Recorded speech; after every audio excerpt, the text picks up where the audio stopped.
طرف سے کشتی کو اپنی لپیٹ میں لے رہی تھی۔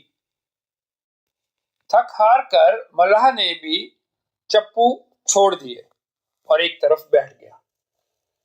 صحابی کہتے ہیں کہ اب ہم میں سے ہر کسی کو یہ یقین ہو چلا تھا کہ موت یقینی ہے۔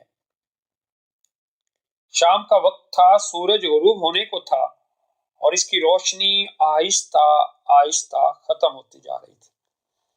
شام کا اندھیرا اور منزل کا کوئی پتہ نہیں، یہ بھی خبر نہ تھی کہ کشتی کس سمت میں جا رہی ہے اور سمندر کی لہریں اب کب تک کشتی کو سلامت رہنے دیں گی۔ اس خوف و ہراس کی حالت میں رات گزر گئی اور صبح کی ہلکی ہلکی روشنی پھیلنے سے ہر طرف اجالا ہی اجالا ہو گیا۔ کشتی کے رات بھر کے ہچکولے کھانے کے بعد کسی کو کچھ خبر نہ تھی کہ ہم کہاں پہنچ گئے ہیں۔